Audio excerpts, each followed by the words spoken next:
కాదు, వారి క్రియల చొప్పున వారికి అంతము. అది వారు చేసే క్రియలను బట్టి వాళ్ళకి అంతం కలగడం. ఇవన్నీ కూడా దేవుడు ముందుగానే వ్రాయించాడు. జాగ్రత్త పడండి, జాగ్రత్తగా ఉండని చెప్పాడు. గలతీ పత్రిక 1వ అధ్యాయం, గలతీ పత్రిక 1వ అధ్యాయం 6వ వచనం. క్రీస్తును బట్టి, క్రీస్తు కృపను బట్టి మిమ్మును పిలిచిన వాడైన యేసుక్రీస్తును వదిలి భిన్నమైన సువార్త తత్వం మీరింత త్వరగా తిరిగిపోవడం చూడగా. అదిగో మొదటి శతాబ్దంలోనే భిన్నమైన సువార్త తట్టు తిరిగారంట. అప్పుడే క్రైస్తవులే, నిజమైన క్రైస్తవులు భిన్నమైన సువార్త తప్పుడు బోధ వైపు తిరిగేశారు. అక్కడ పౌలు గారు చాలా బాధపడుతున్నారు. చదువు సార్. అది మరి ఒక సువార్త కాదు కానీ క్రీస్తు యొక్క బోధను చెరపగోరి మిమ్మును కలవరపరచువారు మరి కొందరున్నారు. మేము మీకు ప్రకటించిన సువార్త వాక్యము కాక మరి యొక్క సువార్త మేమైనా పరలోకము నుండి వచ్చిన దేవదూతైనా మీకు ప్రకటిస్తే, చూసారా, శాపం. అంటే నిజమైన సత్యబోధ అనేది ఒకటి ఉంది, దాని నుంచి మనం తప్పిపోతే శాపం వస్తుంది అని చెప్తాడు పౌలు గారు ఇక్కడ. ఆ సత్యబోధను మనం కలిగి ఉండాలి అని చెప్తున్నాడు. ఒకసారి పౌలు గారి దగ్గరికి ఈ దొంగ బోధకులే వచ్చారండి. వచ్చినప్పుడు ఆయన ఏం చేశాడు చూడండి, 2వ అధ్యాయము 4వ వచనము. పౌలు గారిని ఎదుర్కొన్నారు వచ్చి, 2వ అధ్యాయం 4వ వచనం అండి. అదే గలతీ పత్రికలోనే ఈ దొంగ బోధకులు వచ్చారండి డైరెక్ట్గా. మనలను దాసులుగా చేసుకొనవలెనని క్రీస్తు యేసు వలన మనకు కలిగిన మన స్వాతంత్రమును వేగుచుచుటకు రహస్యంగా తేబడి దొంగతనముగా ప్రవేశించిన కపట సహోదరుల వల్ల జరిగినది. సువార్త సత్యము మీ మధ్య నిలిచినట్లు బా ఒక్క గడియ కూడా నిలబడలేదని చూడండి వాళ్ళ ముందు, దొంగ బోధకుల ముందు, దొంగ బోధకుల ముందు, అబద్ధ బోధకుల ముందు ఒక్క గడియ. ఇంగ్లీష్లో దాన్ని ఒక్క నిమిషం కూడా అని అర్థం, ఒక్క క్షణం కూడా. ఆఖరికి ఓనరా దొంగ బోధకులు అనేసాడు. ఒక్క గడియ కూడా వాళ్ళ ముందు నిలబడదంటండి. మనమైతే ఆ దొంగ బోధకుల దగ్గరే నేర్చుకుంటాం, ఆ దొంగ బోధకుల దగ్గరికే పోతున్నాం. కానీ ఇక్కడ పౌలు గారు అయితే దొంగ బోధ చేసేవారు ఎవరైనా ఉంటే వారి దగ్గర ఒక్క గడియ కూడా నిలబడలేదంట. ఒక్క గడియ కూడా, వారి బోధ ఒక్క గడియ కూడా వినలేదంట. ఆలోచన చేయండి. మనము సత్యబోధ కలిగి ఉంటే, మనం కలిగి ఉన్నది వజ్రం అయితే ఇంకా మనం భయపడాల్సిన అవసరమో లేదు. నీ దగ్గర గోల్డ్ ఉంటే నువ్వు భయపడాల్సిన అవసరమో లేదు. అసలు నీ దగ్గర ఉన్నది గోల్డా లేదా నకిలీ గోల్డా? నీ దగ్గర ఉన్నది నిజమైన వజ్రమా లేదా నకిలీ వజ్రమా? ముందు తెలుసుకోవాలి. నువ్వు తెలుసుకోవాల్సింది ఏంటంటే నీ దగ్గర అదే. ఏమంటే జోలో పడగానే 500 రూపాయలు దొరికిందా బస్ చాలనుకుంటే దొంగ నోటా మంచి నోటా అని తెలుసుకోవాలి. బస్సు ఎక్కినావు అనుకో, కండక్టర్ గారు దొంగ నోట అని చెప్పేసి కింద తొబ్బెత్తాడు, అవునా లేదా? అప్పుడు ఇబ్బంది అవుతుంది. ముందుగానే చూసుకోవాలి అది దొంగదా మంచిదా అని. ఆలోచన చేయండి. ఏం చేస్తారంటే బంగారు మంచిదా కాదని ఎలా తెలుసుకుంటాం? బంగారం అని తెలుసుకోవడానికి ఏం చేస్తాం? గీట వేయాలంట. గీటరాయి తీసుకొని ఏం చేస్తారు? తిక్కాలి. అప్పుడు అది బంగారం కాదా తెలిసిపోతుందంట. ఒకడు ఇంత పెద్ద వడ్డానం తీసుకొని వచ్చినాడు ఒకసారి మా ఇంటికాడికి. పెద్ద వడ్డానం తీసుకొని వచ్చి, ఇప్పుడు కాదు 20 ఏళ్ళ క్రితము, అప్పట్లో దొంగతనాలు ఎక్కువ జరిగేవిలే. వడ్డానం తీసుకొచ్చి వాడు ఎందుకు ఇస్తున్నాడు తెలుసా? అది మామూలుగా అయితే అప్పట్లో కనీసం 20,000 పడుతుంది వడ్డానం. అట్లాంటిది వాడు 400కి ఇస్తానంటున్నాడు. డౌట్ రాదు. అప్పుడు ఏం చేశారంటే తెలిసిన వాడి దగ్గరికి పోతే వాడు గీకా పైనంతా కోటింగ్ ఏంటది? వేషం. ఇత్తడికి పైన బంగారు పూతు పోసిన ఈ వేషం, అది బంగారా కాదా అని తెలియాలంటే బైబిల్ దగ్గరికి రావాలి. నువ్వు వింటున్నది సత్యమా కాదా అంటే బైబిల్ నుంచి పరీక్షించాలి. అలాగున్నవో లేవో పౌలు శీలలు చెప్పినవి అలాగున్నవో లేవో అని ప్రతిదినము వారు లేఖనములు పరిశోధించుచుండిరి అని రాయబడింది బైబిల్లో.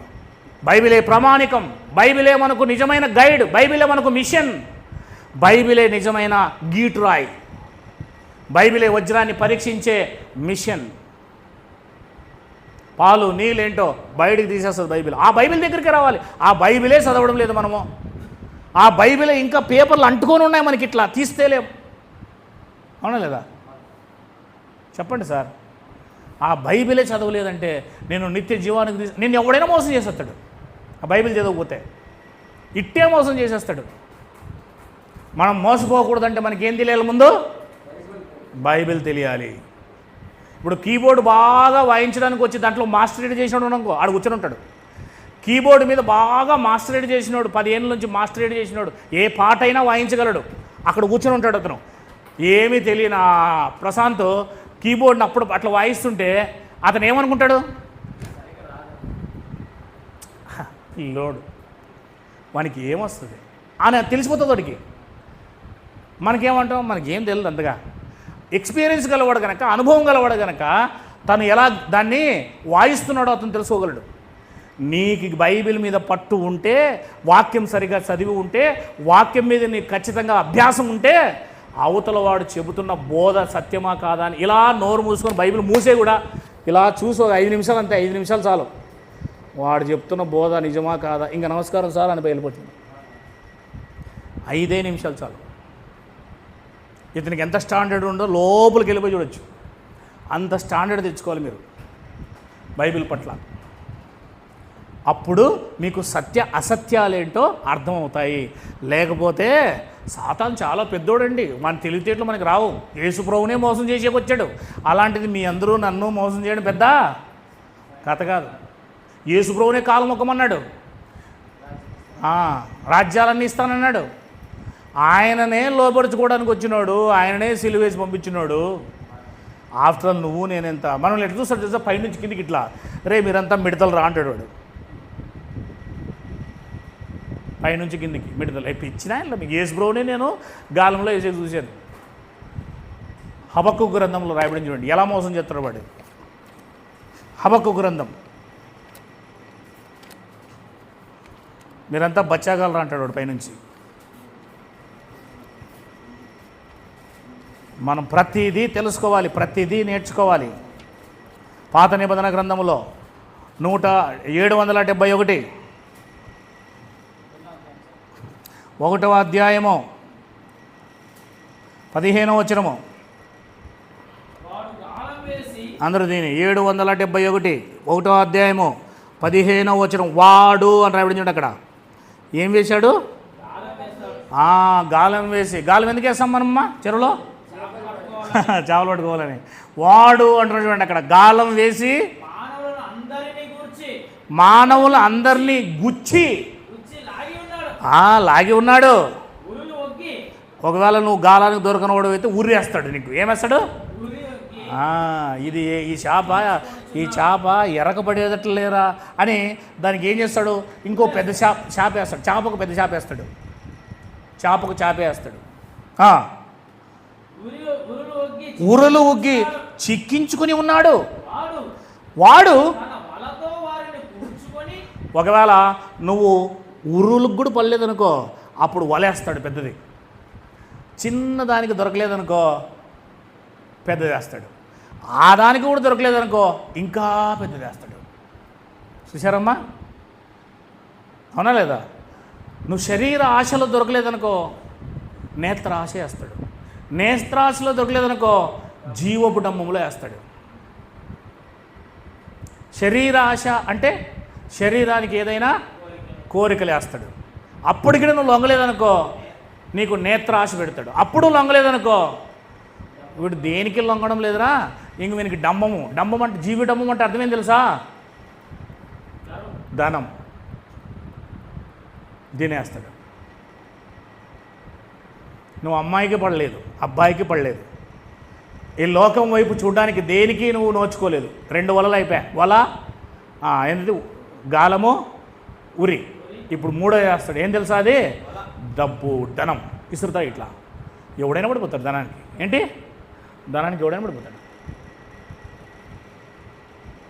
వాడు ఏం చేస్తున్నాడు చూడు. మళ్ళీ ఒకసారి చదవడం మాట చక్కగా ఉంది. 15వ వచనం. వాడు గాలం వేసి మానవులందరినీ గుచ్చి లాగి ఉన్నాడు. ఉరులు ఒగ్గి చిక్కించుకొనుచున్నాడు. వాడు వాడు వలతో వారిని కూర్చుకొని అబ్బా దొరికిండ్రా ఈ నాయలు మొత్తం అంతా నాకనేసారు. మొత్తం లోకంలో ఉన్న వాళ్ళందరినీ నా వలలో, నా యొక్క గాలంలో, నా ఊరిలో వేసేసాను. ఇంక యేసుప్రభు దగ్గరికి ఎక్కడికి పోతారు వీళ్ళు అనేసాడు. చెప్పండి ఇప్పుడు మరి. వాడు అంత ప్రిపేర్లో రెడీగా ఉన్నాడండి, ప్రిపేర్ అయి ఉన్నాడండి వాడు. మనమేమో హాయిగా ఉన్నాం, మనకి ఏం తెలియనట్టుగా.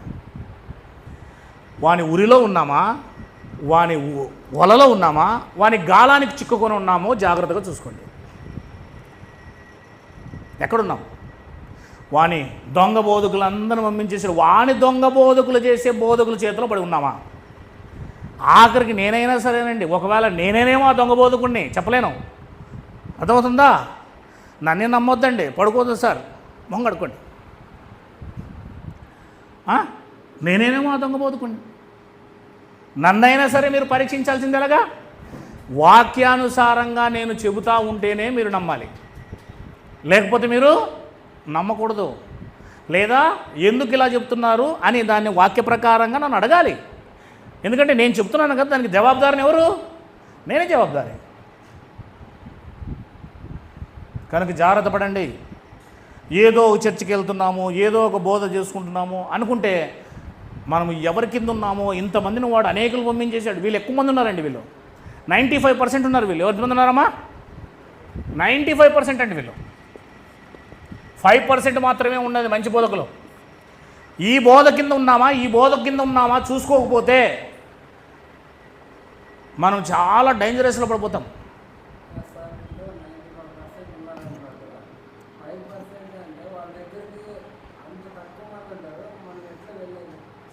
బైబిల్ ద్వారా నువ్వు చూసుకోవాలి. నువ్వు బైబిల్ చదవాలి, బైబిల్ తెలుసుకొని పోవాలి. చెప్పాను కదండి, పరీక్షించడానికి ఏముంది నీ దగ్గర?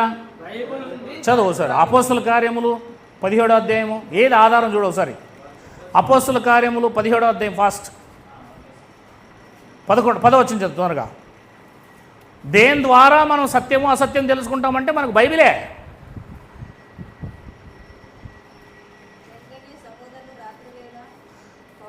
తీసారా? 17వ అధ్యాయము 10వ వచనం. వెంటనే సహోదరులు రాత్రివేళ పౌలు శీలను బెరయాకు పంపించిరి. వారు వచ్చి యూదుల సమాజ మందిరంలో, అంటే బోధకులు, పౌలు శీల అనే బోధకులు యూదుల సమాజంలో బోధించారు. వీరు తెస్సలోనికలో ఉన్న వారి కంటే గనులై ఉండిరి గనుక ఆసక్తితో, అక్కడున్న సంఘం ఆసక్తితో వాక్యం అంగీకరిస్తుంది. పౌలు గారు చెప్తా ఉంటే పౌలు శీలలు చెప్పిన వాక్యము అలాగున్నవో లేవో అని ప్రతిదినము లేఖనములను పరిశోధించుచూ వచ్చిరి అని రాబడింది. అక్కడ ఏం పరిశోధించారు వాళ్ళు? ఏ బైబిల్లో నుంచి బోధించారో ఆ బైబిల్లోనే వాళ్ళు చెప్పిన వాళ్ళు ఉన్నవో లేదో నేను రాసుకొని మొత్తము ఇంటికి వెళ్ళి బైబిల్ తెరిచి వాళ్ళు చెప్పింది అలాగే ఉందా లేదా అని చూసుకున్నారు. అంతే. ఏ దాంట్లో నుంచి చెప్పామో, నేను బంగారు తీసుకుని వస్తే ఇది బంగారా కాదని ఆ బంగారుకి గీటేస్తావు, కానీ మీ ఇంట్లో ఉండే బంగారు గీటేవు కదా. అంతే కదా. పెళ్లి కొడుకు నేను వచ్చాను, పెళ్లి చూపులకి నన్ను పరీక్షిస్తారు, కానీ మా ఇంట్లో ఉండే మా తమ్ముడు పరీక్షించరు కదా, లేకపోతే నా స్నేహితులు పరీక్షించరు కదా. నేను ఏ బైబిల్లో నుంచి వాక్యం చెప్పానో ఆ బైబిల్లో నుంచే అతను చెబుతున్నది కరెక్టా కాదా అని పరిశీలించాల్సిన శక్తి నీకు ఉండాలి. బైబిల్ చదవాలి, మరి బైబిల్ చదవాలి, బైబిల్ తెలియాలి, నీకు అవగాహన ఉండాలి. ఎవరు చెప్తున్నది సత్యమో కాదు, లేకపోతే పరలోకానికి పోవు, నష్టపోతావు. అంతే కదమ్మా. నువ్వు ఏమైనా ఇవ్వలే, 10,000 రూపాయల నోట్లు, దొంగ నోట్లు ఇచ్చి తీసుకుని పోతే పెట్టి తీసుకుపోవు కదా. మరి ఆ విషయం